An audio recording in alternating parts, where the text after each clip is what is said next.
Halo, assalamualaikum warahmatullahi wabarakatuh.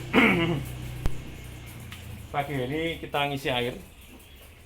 Kita punya kolam bulat diameter 2 meter, tingginya 1 meter. Kita punya dua, jadi ini baru kita isi. Kita tidak berada kemana-mana, kita masih di kandang buyuh ya.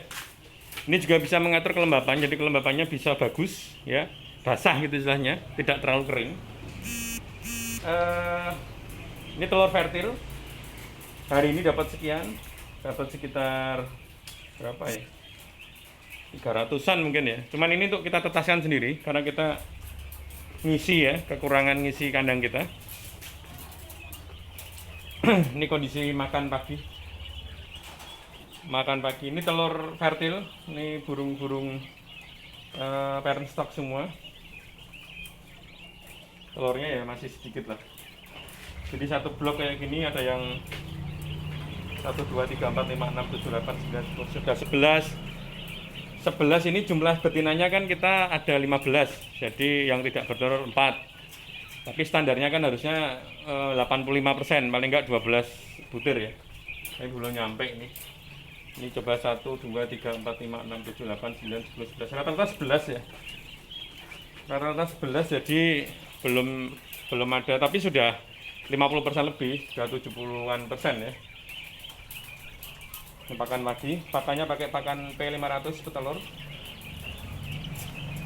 Ini kayak apa namanya, mukanya itu agak berair dikit aja. Makanya kita kasih obat senot ya tiap hari. Ini baru 2 hari. Kita biasa 5 hari. Kapasitas 500 ini kita kasih obat senot itu cuma 5 gram per hari. Kita campur dengan air 10 liter. Jadi pas antara malam kita kasih, pagi selesai, pagi habis. Dan kita memang ngasihnya pada waktu malam saja karena mereka istirahat. Kalau siang produktif biarkanlah mereka minum seperti biasanya. Dan telurnya sudah bagus dari bentuknya, dari warnanya, teksturnya. Alhamdulillah tidak ada yang kulit tipis ya. Biasanya ada kulit tipis, kulit yang tidak jadi ya. Kulit lembek atau warna putih. Ini alhamdulillah dari awal tidak ada. Artinya burung kita siap. Yang agak kacau itu yang ini. Nah, yang ini adalah baru ini, 2 ini kita baru masukkan. Usianya 1 bulanan kita baru masukkan ke sini. Jadi mereka kaget karena dikejar oleh jantan. Jantannya ini usianya sudah 3 bulanan. Yang betinanya aja yang kecil. Ukurannya segini, belum bisa bertelur. Masih saya sumpel pakai tray telur kayak gini, yang ini pakai kayu supaya tidak lolos ke belakang, ke bawah. Kenapa kok saya campurkan dari awal biar ketika dia bertelur sesuai dengan jadwal. Jadi kalau kita kita menemukan jantan dan betina di usia produktif, mereka akan bertengkar biasanya, si jantan dan si jantan. Jadi kita masukkan segini biar mereka tidak stres, dan yang betina itu tidak stres. Biasanya kalau mereka bertelur lalu dia ada jantannya yang mereka biasanya nggak ada, mereka akan kaget dan nggak mau bertelur. Nah ini sebelum mereka bertelur kita jadikan satu, seperti biasa 3:15. Yang bawah juga gitu 3:15.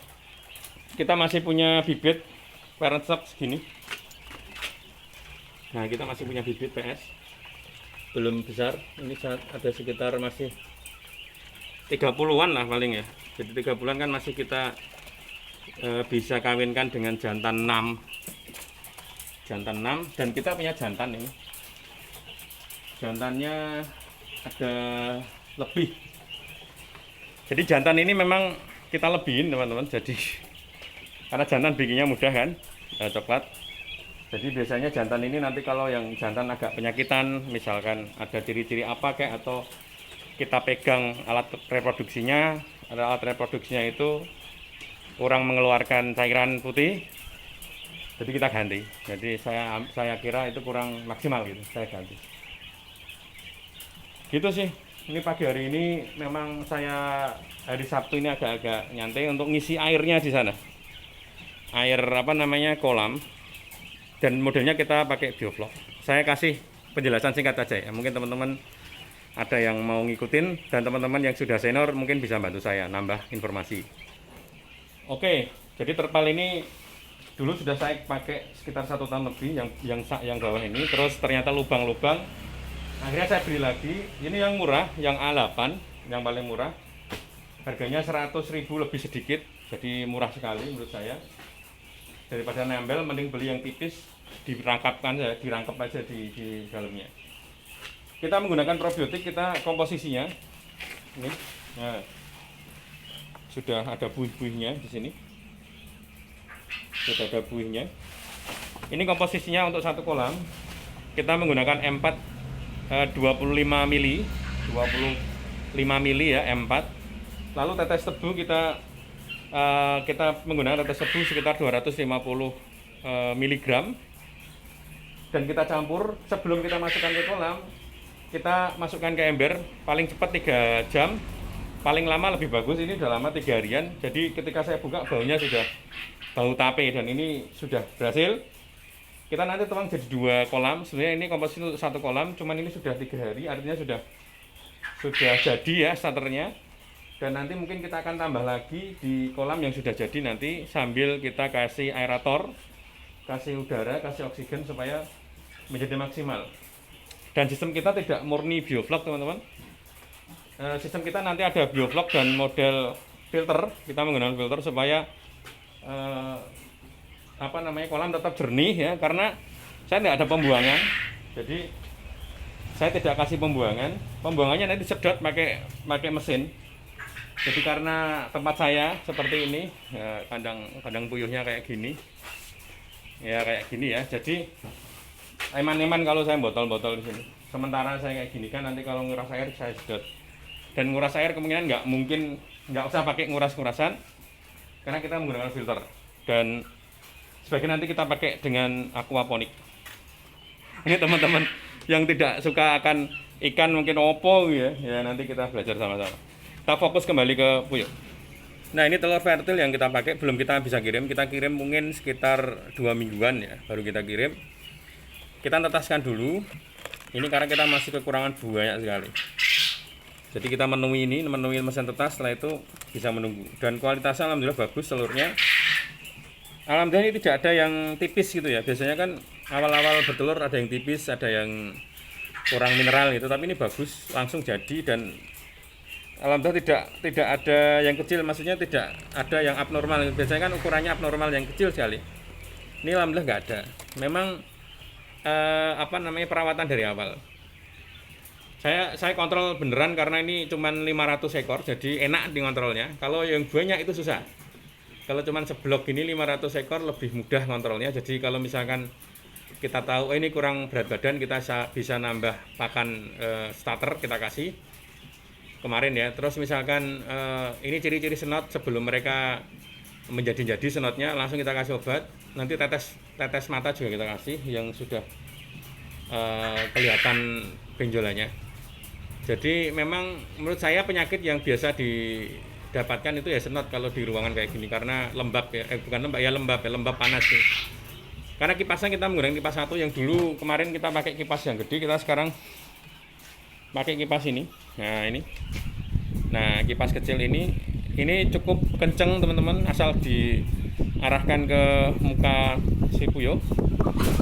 Dan tentunya ada ventilasi udara di depan saya sana. Lalu di sini nanti kan ada kolam di bawahnya ini. Jadi kelembapan insya Allah bagus. Maksudnya bukan kelembapan yang akan dicapai, tapi udara yang akan nyembur ini dingin. Tapi kipas kayak gini kalau malam kita matikan, karena memang kalau malam sudah dingin, lumayan dingin di sini, karena ya lihat saja atapnya kan agak pendek ini, sekitar 2 meter sampai 3 meter ya. Jadi lumayan panas, tapi panasnya sudah terpenuhi dengan ventilasi dan kipas ini kalau siang. Dan nanti mungkin dengan kolam ini makin dingin suhunya di sini. Gitu sih, kolam ini nanti model jadi di sini tempat pembelajaran kita aja sih, tempat belajar saja. Untuk aplikasikannya, untuk aplikasi yang lebih lebar lagi nanti kita sudah ada lahan teman-teman. Kita sudah ada lahan. 2 lahan kita sudah dapat insya Allah, alhamdulillah, tapi modalnya yang belum. Jadi mungkin nunggu investor saja lah yang mau ngisi, atau mungkin apa namanya ya, ya nanti kita isilah kalau sudah ada modal. Jadi ini sambil belajar dulu mengenai aquaponik dan hidroponik serta kolam ikan nila. Nanti insya Allah nila. Saya nggak suka lele karena lele itu butuh sortir, dan sortir ini butuh penanganan ekstra dan butuh kolam banyak. Kalau saya mah baru hobi dulu, tapi hobi yang menghasilkan insya Allah. Kita aja kawan-kawan, salam dari kandang saya di Assalamualaikum warahmatullahi wabarakatuh.